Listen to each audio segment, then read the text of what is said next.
Hi folks, welcome to the Prepared Homestead. This is Travis. Thank you all for stopping by to watch. Thought I would give you folks a good green screen today down here at our creek.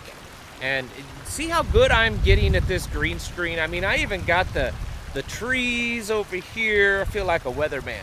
Got the trees over here blowing. Goes in conjunction with probably the wind noise that you might be picking up. Been really working on stepping up my game, folks, so that you got a good, entertaining, visually aesthetic content here on getting you just the right green screen angle. Something I've been thinking about.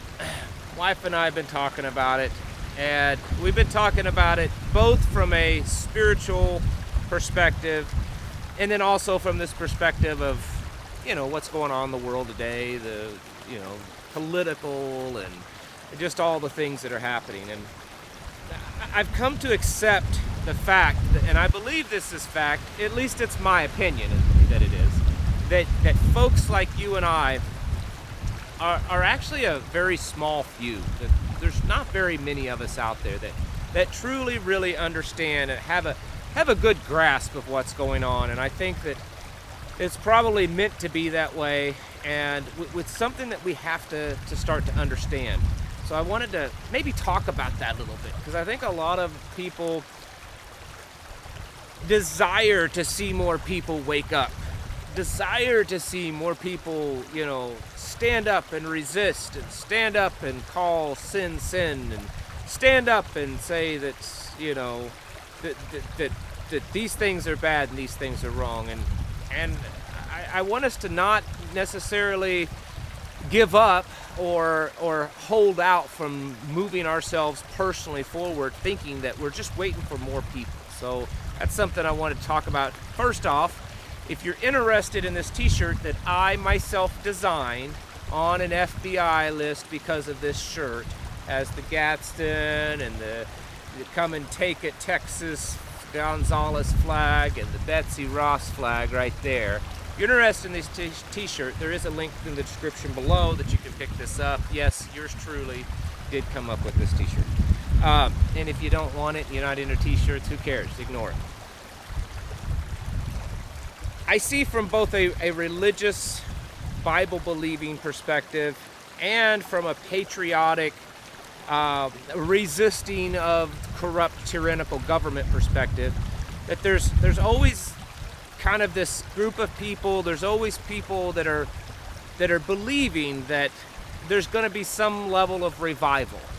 And I don't mean that just from the spiritual, religious revival, but also this patriotic revival, this revival of people finally having enough and going back to our roots as Americans and standing up against this tyranny and fighting for liberty and independence and all this kind of stuff.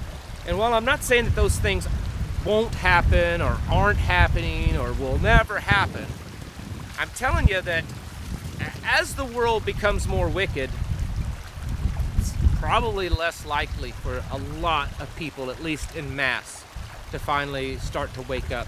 If you look at both the patriotism and Bible-believing truths, there's a lot of similarities in the fact that there's a lot of people out there that would claim that they are a believer, a Christian, they go to church, they believe in God, they believe in the Bible, versus people that are actually living that have a real biblical worldview, and that they're truly living their life as solidly as they can when it comes to their relationship with God, Yeshua, Jesus, his son, and the Bible and biblical teachings. Much in the same way as if you ask people, are you patriotic? Are you proud to be an American? Most people still say yes. I mean, there's certainly a growing sentiment of American haters that won't stand for the flag or, all that kind of stuff. But the vast majority of Americans would say yes, they are. But then when you ask them more detailed things about, well, should the government have any intrusion in your life? They might say, well, no, but unless this, we probably should have this. Should the government tax things like they do? Well, no, but we do need roads, and it's just something we have to compromise with. Well, what about guns? Well, yeah, I believe in the Second Amendment, but people that do bad things shouldn't have them. people that are a little crazy, they shouldn't have guns. We don't really need fully automatic weapons. And well, silencers, they're kind of bad. We should probably not have them. Those sawed-off shotguns, they're bad too. We probably shouldn't have those. And I understand some common sense gun laws, right? And a lot of patriotic and even conservatives will kind of capitulate to certain things like that. Finding folks like you and I that have realized how corrupt all of this stuff is, how corrupt the government is, how corrupt all these systems, how corrupt even the churches are, and how far away they have gotten from the biblical truths. I think that number is probably a lot smaller than we realize. And I think that's why we're seeing this country go down the way it is. I mean, if you look at just statistics, and of course those statistics could certainly be skewed. Most likely they are. But if you look at them and you look at national statistics on how many people are completely pro-life, they absolutely don't want any type of allowance of abortion, whether it's in a pill or within the first few weeks or anything. The number of those people that absolutely will not stand for anything is actually kind of small. In fact, over half of the country now is okay with some level of abortion. Same way with guns, Majority of the country is okay with some kind of gun laws. They'll consider themselves still conservative, still pro-gun, but we need these kind of gun laws. Same way with the Bible, Oh yes, I'm 100% Christian. I believe the Bible. I believe everything that God says. But these parts of the Bible, that's kind of what they did in the old days. And those don't really apply to us anymore. And we have to be a little bit more tolerant of varying views. And yes, even though we think that this is sin, we shouldn't really condemn it. We should okay and welcome it into our churches and just allow the Spirit to work with them and not actually do anything to try to condemn what they're doing. This is really what I consider kind of a watered down belief, and in the end it's not any kind of belief at all. There's nothing really in the Bible, and I don't want to get into any kind of biblical debate. But according to most of the end-time prophecies that I've read, there's nothing in there that talks about a great revival or a great awakening in the end times. In fact, it talks about the opposite. It says that there's a great falling away in the last days. And so taking that from not just a spiritual, religious perspective, but also more of a patriotic perspective, I think that folks like you and I are pretty rare anymore. We're is the majority of Americans conservative? Probably still. Would the majority of Americans actually take up arms to fight for their freedom? Doubtful. I've said that for years. I've heard all these numbers that there's 80 million gun owners and that there's 100 million gun owners and there's 150 million, more guns in America than there are people. How many of them would actually take those firearms and use them to stand their ground and fight for freedom? Against overwhelming odds even. Probably not a lot. And so we have to just accept and understand that folks like you and I are probably the biggest minority, and the largest minority, not in numbers, but in the fact that, there's no more minority than us in this country. And we have to accept that and not focus so much maybe on trying to win more people over to our side.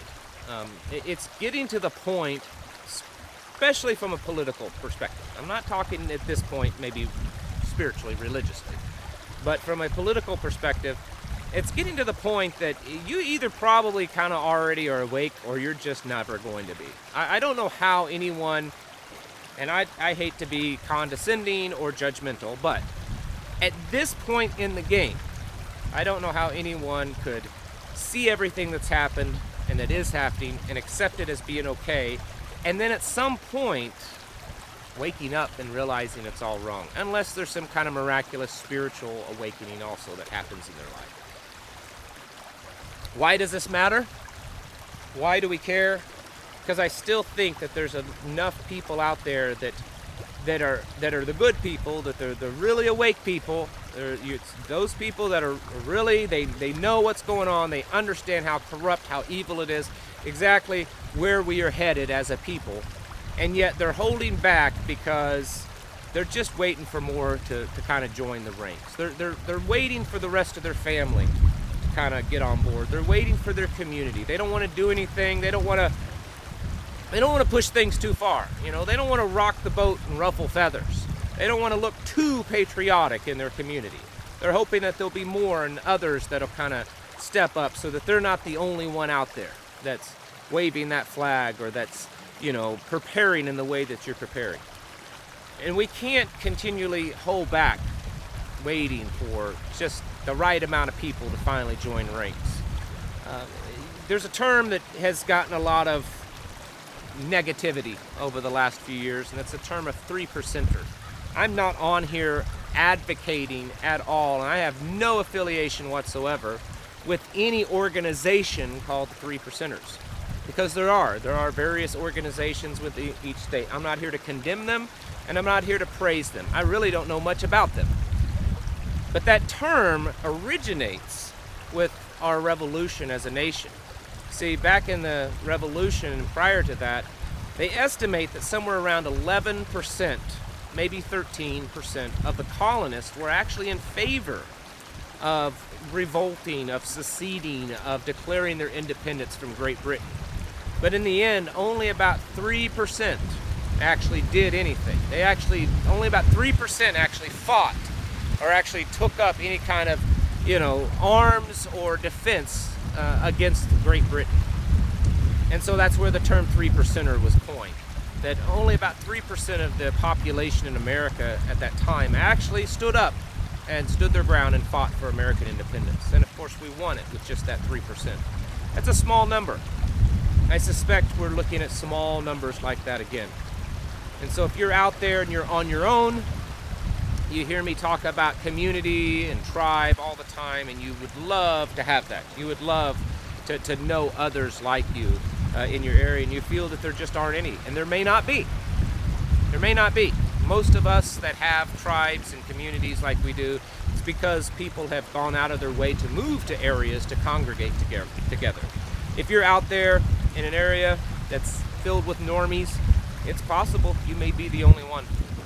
And you just might have to accept that fact, and you may have to alter your plans and your preparations and your spiritual walk, knowing that you are kind of an island out into the ocean of craziness and filled with crazy people. And just accept that. And yes, you have to do things to focus on your own security, your own safety, because it could be dangerous for people to find out what you really think and how you really believe. But certainly don't hold back your beliefs and your preparations just because you're waiting for others to join around you. You may have to hide those, like I said, because of safety, but it doesn't mean that you don't do them. Folks, we live in very precarious, awkward, and dangerous times. And it's possible that we also live in the end of times. And because of those things that are very real and very possible, we have to take the adjustments and the precautions in our lives. We don't live in normal America anymore. We haven't lived in normal America for a very long time.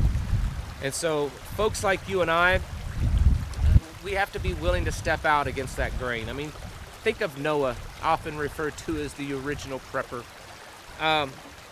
Bible tells us that the whole planet thought he was crazy. No one wanted to listen to him. And here's this man for almost 100 years building this big boat for no reason whatsoever, they could figure. And I'm sure he was ridiculed and made fun of, probably lost lots of friends. Everyone thought he was this crazy lunatic. Didn't want to have anything to do with him. I'm sure it cost him a lot, according to what is implied in the Bible. But in the end, he was doing the right thing, what he believed God called him to do, and he was right. He believed it. He believed that that's what God called him to do, and guess what? He was right, folks. And so, maybe on a smaller scale, but you and I must do the same thing. We believe, many of us, that we're called to live this life, that we're called to believe this way, that because we know it's for a purpose and for a reason, because we're some of that small remnant, those last few that are holding out, that are working to endure to the end. And we must continue doing that, both spiritually, mentally, and then of course also physically. And not worry about what others think, not worry about what they do. That's going to be hard. That's an emotional hardship for us. It's a breaking away, because we know that there's relationships and stuff that are going to be jeopardized because of how we think and how we believe and how we live our lives. But if we believe and we know that we're doing it for the right reasons, then that's the only reason that it matters. So don't worry about all the others. Pray for them, but don't allow it to change how you live, how you prepare, and how your spiritual walk goes. Folks, right now is the time to get your houses in order and to prepare mentally, physically, and very especially spiritually. Folks, thank you for watching, and I'll catch you in the next video.